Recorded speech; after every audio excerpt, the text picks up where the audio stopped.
એક નગરમાં એક પરિવાર રહેતો હતો, જેમના જીવનમાં અંધકાર અને ડરનો પડછાયો છવાઈ ગયો હતો. મીરા અને તેના પતિ રવિ તેમની નાની દીકરી પરી સાથે એક નાનકડા ઘરમાં રહેતા હતા.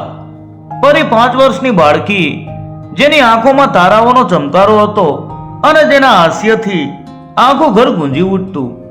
રવિ એક સામાન્ય કારખાનામાં કામ કરતો હતો અને મીરા ઘર સંભાળતી હતી. તેમનું જીવન સરળ હતું પણ પ્રેમથી ભરપૂર. એક દિવસ પરી શાળાએથી પાછી ન ફરી. સાંજ ઢળી રહી હતી અને આકાશમાં લાલાશ ફેલાઈ રહી હતી. પરીનું નામ પુકારવા છતાં તેનો અવાજ સંભળાતો નહોતો. મીરાના હૃદયમાં એક અજાણ્યો ભય ઘર કરી ગયો.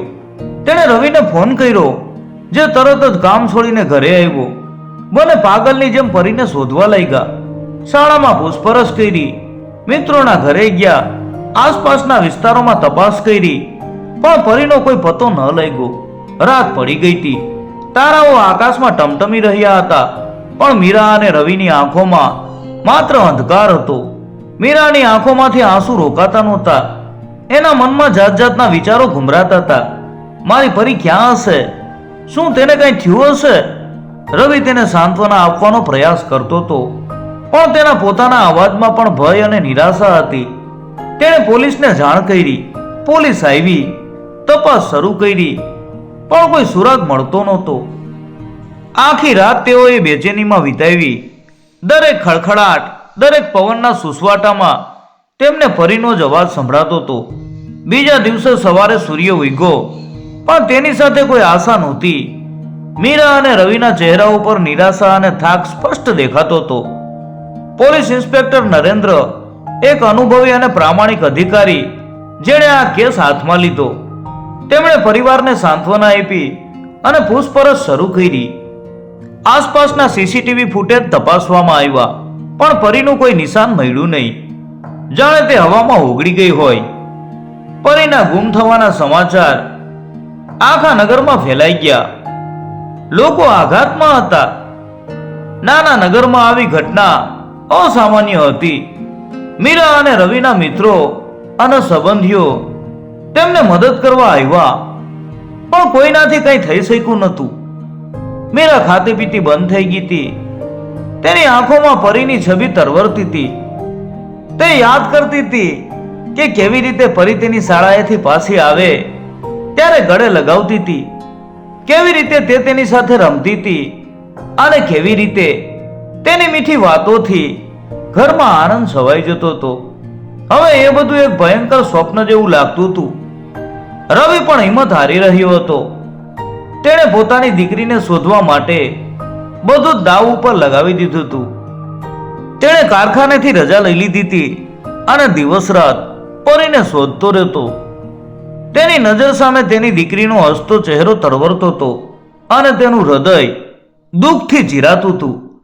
દિવસ રાત એક કર્યા પછી પણ જ્યારે કોઈ ફાયદો ન થયો, ત્યારે મીરા અને રવિને લાગવા માંડ્યું કે તેમની આશા ધીમે ધીમે ઓસરી રહી છે. સસ્પેન્સ વધતું જતું હતું. શું પરી પાછી આવશે? શું તેઓ ક્યારેય તેને ફરીથી જોઈ શકશે? આ પ્રશ્નો તેમના મનમાં સતત ઘુમરાતા હતા અને તેનો કોઈ જવાબ મળતો નહોતો. ઇન્સ્પેક્ટર નરેન્દ્ર પણ મૂંઝવણમાં હતા, કારણ કે આ કેસમાં કોઈ સુરાગ મળતો નહોતો. જાણે કે કોઈ અદ્રશ્ય પડછાયાએ પરીનું અપહરણ કર્યું હોય. પરીના ગુમ થવાને ઘણા દિવસો વીતી ગયા હતા. મીરા અને રવિના ઘરમાં શાંતિનો ભંગ થયો હતો અને ત્યાં માત્ર ખાલીપો અને ઉદાસીનતા છવાઈ ગઈ હતી. રવિ દિવસ રાત પોલીસ સ્ટેશનના ચક્કર લગાવતો. ઇન્સ્પેક્ટર નરેન્દ્રને વિનંતી કરતો કે તેઓ તપાસ ઝડપી બનાવે. નરેન્દ્ર પણ નિષ્ઠાપૂર્વક પ્રયાસ કરી રહ્યા હતા, પણ પરીનું કોઈ નિશાન નહોતું મળતું. આ કેસ ધીમે ધીમે કોલ્ડ કેસ બનતો જતો હતો. એક સાંજે જ્યારે મીરા પૂજા કરી રહી હતી, ત્યારે તેને એક વિચિત્ર અનુભવ થયો. તેને લાગ્યું કે જાણે કોઈ તેની આસપાસ છે. તેણે આંખો ખોલીને જોયું તો રૂમમાં કોઈ નહોતું, પણ તેને એક અદ્રશ્ય શક્તિનો અહેસાસ થયો, જાણે પરી તેને કંઈક કહેવા માંગતી હોય. બીજા દિવસે રવિને એક અજાણ્યા નંબર ઉપરથી ફોન આવ્યો. ફોન ઉપાડતા તેને એક બાળકીનો રડવાનો અવાજ સંભળાયો. તે અવાજ પરીનો હતો. રવિના શરીરમાંથી વીજળીનો આંચકો પસાર થઈ ગયો. પરી, તેણે ચીસ પાડી, પણ અવાજ તરત જ કપાઈ ગયો. રવિએ તરત જ ઇન્સ્પેક્ટર નરેન્દ્રને જાણ કરી. નરેન્દ્રએ ફોન ટ્રેસ કરવાનો પ્રયાસ કર્યો, પણ નંબર અજાણ્યો હતો અને લોકેશન ટ્રેસ થઈ શકતું નહોતું. જો કે આ ફોન કોલે મીરા અને રવિમાં એક નવી આશા જગાવી. તેમને ખાતરી થઈ ગઈ કે પરી જીવતી છે અને ક્યાંક સલામત છે. આશાની આ ઝાંખીએ તેમનામાં નવી શક્તિ ભરી દીધી. મીરા અને રવિએ પોતાની રીતે તપાસ શરૂ કરી. તેમણે પરીના ફોટા છપાવીને આખા શહેરમાં વહેંચ્યા. સોશિયલ મીડિયા ઉપર પરીના ગુમ થવા વિશે પોસ્ટ કરી અને લોકો પાસેથી મદદ માંગી. ઘણા લોકોએ તેમને ટેકો આપ્યો. એક વૃદ્ધ મહિલા જે પોતાની દીકરી ગુમાવી ચૂકી હતી, તેણે મીરાને સાંત્વના આપી અને તેને હિંમત રાખવાનું કહ્યું. આવા નાના ટેકાથી મીરાને હિંમત મળતી રહી. ઇન્સ્પેક્ટર નરેન્દ્રએ પણ ફરીથી તપાસ શરૂ કરી. તેમને લાગ્યું કે આ ફોન કોલ કોઈ સુરાગ આપી શકે છે. તેમણે પોતાના બાતમીદારોને સક્રિય કર્યા અને ગુમ થયેલા બાળકોના રેકોર્ડ ફરીથી તપાસ્યા. તેમની ટીમે શહેરના દરેક ખૂણે ખૂણે તપાસ કરી, પણ કોઈ નક્કર પુરાવો મળતો નહોતો. એક દિવસ એક વૃદ્ધ ભિખારીએ રવિને જણાવ્યું કે તેણે પરી જેવી એક છોકરીને એક અજાણી સ્ત્રી સાથે જોઈ હતી. તેણે સ્ત્રીનું વર્ણન કર્યું. લાંબા કાળા વાળ, પાતળી કાયા અને તેની આંખોમાં એક વિચિત્ર ચમક. રવિએ તરત જ ઇન્સ્પેક્ટર નરેન્દ્રને આ માહિતી આપી.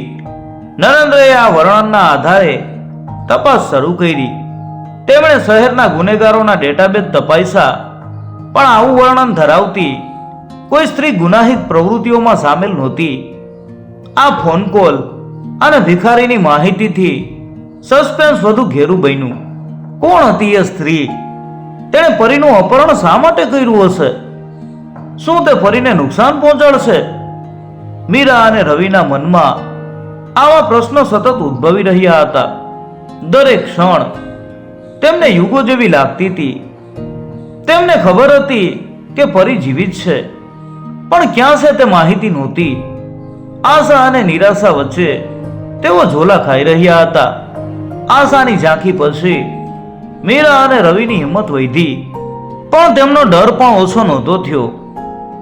પરીનો ફોન કોલ એક મિસ્ટ્રી બની ગયો હતો. ઇન્સ્પેક્ટર નરેન્દ્રએ પોતાની પૂરી તાકાત લગાવી દીધી હતી. તેમણે શહેરના દરેક ખૂણામાં, ખાસ કરીને જ્યાં ગુનેગારોની અવરજવર હતી, ત્યાં તપાસ શરૂ કરી. જૂના કેસોના રેકોર્ડ ફરીથી તપાસવામાં આવ્યા, જેમાં ગુમ થયેલા બાળકો અથવા અપહરણના કેસોનો સમાવેશ થતો હતો. એક દિવસ નરેન્દ્રના હાથમાં એક જૂનો કેસ આવ્યો. તે એક બાળ અપહરણનો કેસ હતો, જે 10 વર્ષ પહેલા બન્યો હતો. તે કેસમાં પણ એક નાની છોકરી ગુમ થઈ ગઈ હતી અને તેનો કોઈ પત્તો લાગ્યો નહોતો. તે કેસમાં એક મહિલા ઉપર શંકા હતી, જે માનસિક રીતે અસ્થિર હતી અને બાળકો પ્રત્યે વિચિત્ર લગાવ ધરાવતી હતી. તેનું નામ કાળમુખી તરીકે જાણીતું હતું, કારણ કે તે જ્યાં પણ જતી ત્યાં કોઈને કોઈ મુશ્કેલી ઊભી થતી. જો કે પુરાવાના અભાવે તે કેસ બંધ કરી દેવામાં આવ્યો હતો. નરેન્દ્રને લાગ્યું કે આ કડી મહત્વની હોઈ શકે છે. તેણે કાળમુખી વિશે વધુ માહિતી એકઠી કરવાનું શરૂ કર્યું. તે એકલવાયું જીવન જીવતી હતી અને સમાજથી દૂર રહેતી હતી. તેને બાળકો પ્રત્યે વિચિત્ર મોહ હતો અને તે બાળકોને પોતાના ગણતી હતી. નરેન્દ્રના મનમાં શંકાનો કીડો સળવળી રહ્યો હતો.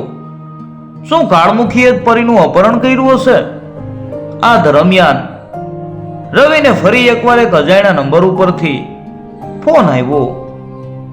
આ વખતે અવાજ સ્પષ્ટ નહોતો, પણ તેણે ફરીના રડવાનો અવાજ ફરીથી સાંભળ્યો. આ વખતે રવિએ હિંમત કરીને બોલવાનો પ્રયાસ કર્યો. પરી બેટા, તું ક્યાં છે? પણ સામેથી કોઈ જવાબ ન મળ્યો અને ફોન કપાઈ ગયો. રવિએ તરત જ નરેન્દ્રને જાણ કરી. આ વખતે નરેન્દ્રએ કોલ ટ્રેસ કરવા માટે વધુ અદ્યતન ટેકનોલોજીનો ઉપયોગ કર્યો. ફોન કોલનું લોકેશન એક દૂરના જંગલ વિસ્તારનું હતું. રવિ અને મીરાને જાણ થતાં જ એમના હૃદયની ધડકન વધી ગઈ. જંગલ વિસ્તાર એટલે પરી ખતરામાં હોઈ શકે છે.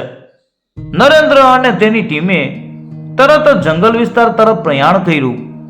મીરા અને રવિ પણ તેમની સાથે જવા માટે તૈયાર થયા. નરેન્દ્રએ તેમને રોકવાનો પ્રયાસ કર્યો, પણ તેઓ પરીને શોધવા માટે કંઈ પણ કરવા તૈયાર હતા. જંગલ ખૂબ ગાઢ હતું, અંધારું થવા માંડ્યું હતું અને વૃક્ષોના પડછાયા વિચિત્ર આકારો બનાવતા હતા. વાતાવરણમાં એક અજીબ શાંતિ હતી જે ભયાનક લાગતી હતી. ટીમે ધ્યાનપૂર્વક શોધખોળ શરૂ કરી. તેમને કોઈ નિશાન મળતું નહોતું. સસ્પેન્સ વધતું જતું હતું. શું તેઓ પરીને શોધી શકશે? શું કાળમુખી ખરેખર ત્યાં હશે?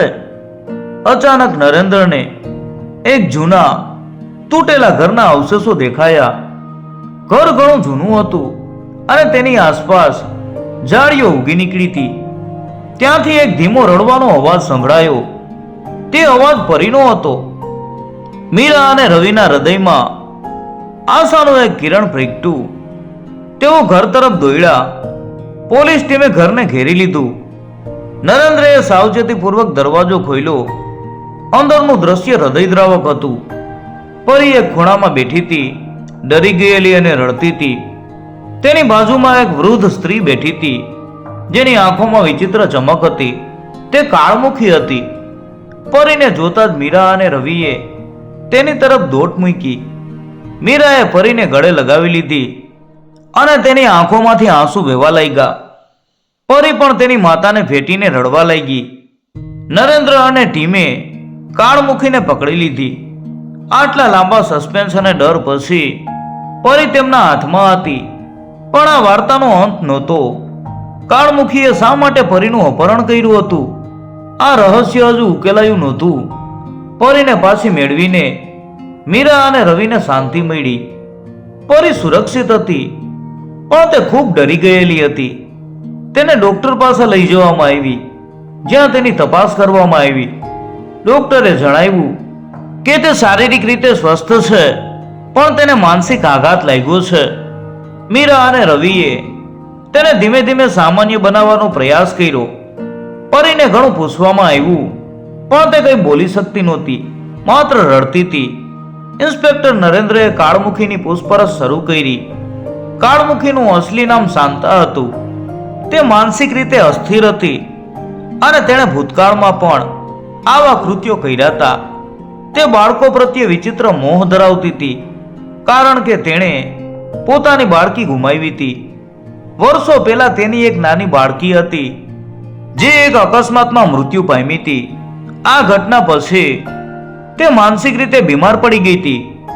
શાંતાનું વર્ણન કરતા નરેન્દ્રના અવાજમાં દુઃખ હતું. તેણીને લાગતું હતું કે પરી તેની મૃત દીકરી છે. તે તેને પોતાના ઘરે લઈ ગઈ હતી અને તેને પોતાની દીકરીની જેમ રાખતી હતી.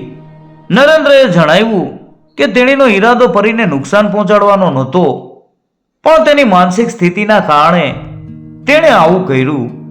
મીરા અને રવિ શાંતાની કહાની સાંભળીને આઘાતમાં હતા.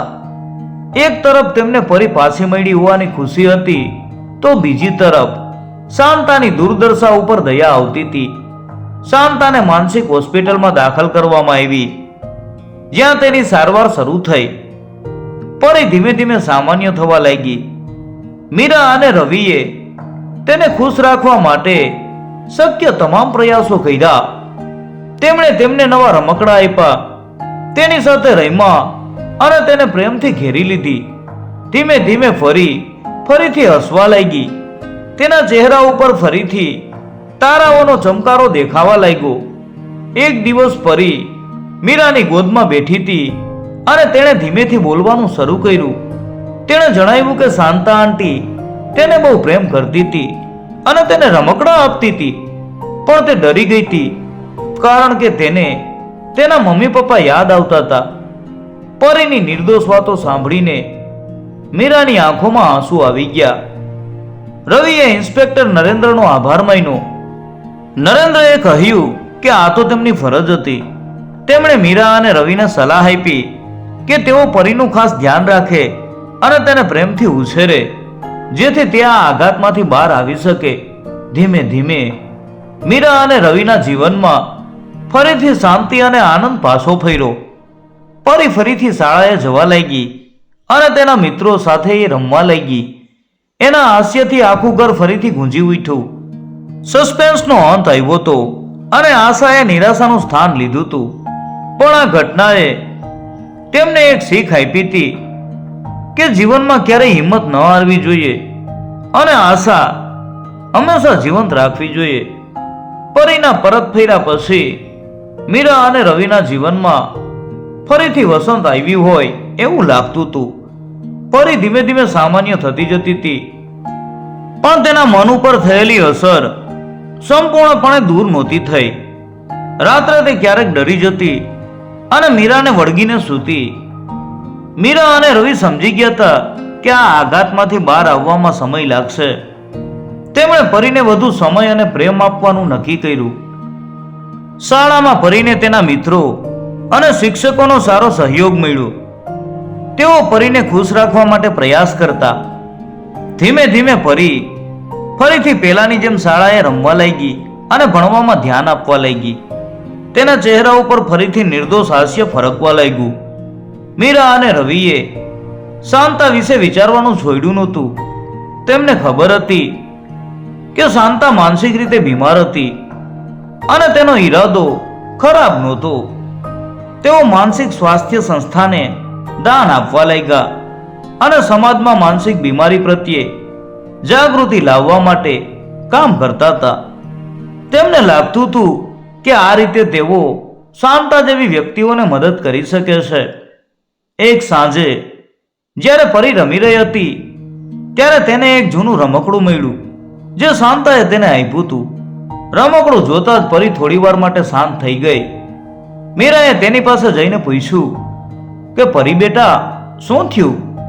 પરીએ ધીમેથી કહ્યું, મમ્મી, શાંતા આંટી ખરાબ નહોતી, તે મને બહુ પ્રેમ કરતી હતી. પરીની આ વાત સાંભળીને મીરાની આંખો ભીની થઈ ગઈ. તેને સમજાયું કે પરીએ પણ શાંતાને માફ કરી દીધી હતી. જીવન ધીમે ધીમે પાટા ઉપર આવી રહ્યું હતું. રવિ ફરીથી કામ ઉપર જવા લાગ્યો અને મીરા ઘર સંભાળતી હતી. તેઓ હવે દરેક ક્ષણને માણતા હતા, કારણ કે તેમને ખબર હતી કે જીવન કેટલું અનિશ્ચિત છે. પરીને જોઈને તેમને સંતોષ થતો હતો, પણ ભૂતકાળનો પડઘો ક્યારેક ક્યારેક તેમના જીવનમાં ડોકાતો હતો. એક દિવસ ઇન્સ્પેક્ટર નરેન્દ્રનો ફોન આવ્યો. તેમણે જણાવ્યું કે શાંતાની તબિયત સુધરી રહી છે અને તેને ટૂંક સમયમાં હોસ્પિટલમાંથી રજા આપવામાં આવશે. નરેન્દ્રએ પૂછ્યું કે શું તેઓ શાંતાને મળવા માંગશે? મીરા અને રવિ એક ક્ષણ માટે અચકાયા. તેમને ખબર નહોતી કે શું કરવું. એક તરફ શાંતાએ તેમની દીકરીનું અપહરણ કર્યું હતું અને બીજી તરફ તે એક બીમાર મહિલા હતી જેને મદદની જરૂર હતી. ઘણી ચર્ચા પછી તેમણે શાંતાને મળવાનું નક્કી કર્યું. જ્યારે તેઓ શાંતાને મળવા ગયા ત્યારે તે એકદમ શાંત અને નમ્ર દેખાતી હતી. તેણે મીરા અને રવિની માફી માંગી અને જણાવ્યું કે તેને પોતાના કૃત્યનો પસ્તાવો છે. મીરા અને રવિને શાંતાની આંખોમાં સાચો પસ્તાવો દેખાયો. તેમણે શાંતાને માફ કરી દીધી અને તેને કહ્યું કે તે પોતાના જીવનમાં નવી શરૂઆત કરે. આ ઘટના પછી મીરા અને રવિને લાગ્યું કે તેમના જીવનમાં એક અધ્યાય પૂરો થયો હતો. તેઓ ભૂતકાળને ભૂલીને નવી શરૂઆત કરવા તૈયાર હતા. તેમણે નક્કી કર્યું કે તેઓ પરીને એક સુરક્ષિત અને પ્રેમાળ વાતાવરણ આપશે, જ્યાં તે ખુશ રહી શકે અને તેના સપના પૂરા કરી શકે. આ ઘટનાએ તેમને વધુ મજબૂત બનાવ્યા હતા અને તેમને સમજાયું હતું કે પ્રેમ અને સમાજ જીવનનો સાચો માર્ગ છે. વર્ષો વીતી ગયા હતા. પરી હવે એક ટીનેજર હતી, ખુશખુશાલ, આત્મવિશ્વાસુ અને જીવન પ્રત્યે ઉત્સાહી. એના બાળપણનો આઘાત ધીમે ધીમે ધૂંધળો પડતો ગયો હતો. જો કે તેની સ્મૃતિઓ ક્યારેક ક્યારેક ડોક્યું કરતી, પણ હવે તે તેને ડરાવતી નહોતી. મીરા અને રવિએ તેને આપેલો પ્રેમ અને સુરક્ષા કવચ એટલું મજબૂત હતું કે તે કોઈ પણ મુશ્કેલીનો સામનો કરવા સક્ષમ બની ગઈ હતી. પરી અભ્યાસમાં હોશિયાર હતી અને વિવિધ પ્રવૃત્તિઓમાં પણ ભાગ લેતી હતી. તેણે એક સ્વયંસેવક તરીકે માનસિક સ્વાસ્થ્ય જાગૃતિ અભિયાનમાં જોડાવાનું શરૂ કર્યું, જે શાંતાની ઘટનાથી પ્રેરિત હતું. તે માનતી હતી કે કોઈ પણ વ્યક્તિ માનસિક બીમારીના કારણે પીડાય નહીં. તેની આ પ્રતિબદ્ધતા જોઈને મીરા અને રવિને ગર્વ થતો હતો.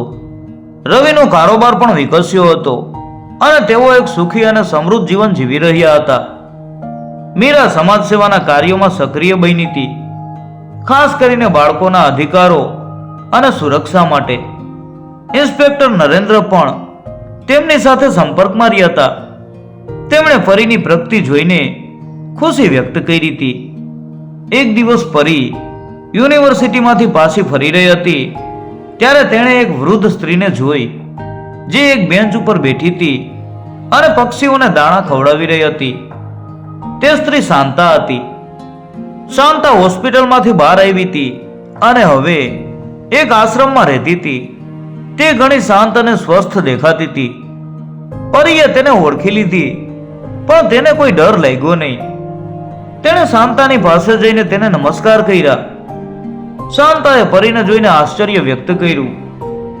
તેણે પરીને ઓળખી અને તેની આંખોમાં એક વિચિત્ર લાગણી ઉભરી આવી, પસ્તાવો અને શાંતિનું મિશ્રણ. પરીએ શાંતા સાથે થોડી વાતચીત કરી. તેણે શાંતાને જણાવ્યું કે તે હવે ખુશ છે અને તેનું જીવન સારું ચાલી રહ્યું છે. શાંતાએ પરીને આશીર્વાદ આપ્યા અને કહ્યું કે તે તેને જોઈને ખૂબ ખુશ થઈ છે. તેણે ભૂતકાળને સંપૂર્ણપણે સ્વીકારી લીધો હતો અને તેને માફ કરી દીધો હતો.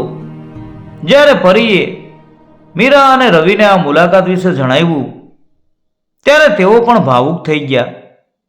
તેમને સમજાયું કે પરી ખરેખર મજબૂત બની ગઈ છે. તે માત્ર દુર્ઘટનામાંથી બહાર નહોતી આવી, પણ તેણે તેમાંથી શીખીને પોતાના જીવનને સાર્થક બનાવ્યું હતું. વાર્તાનો અંત ઉગતા સૂર્ય જેવો હતો.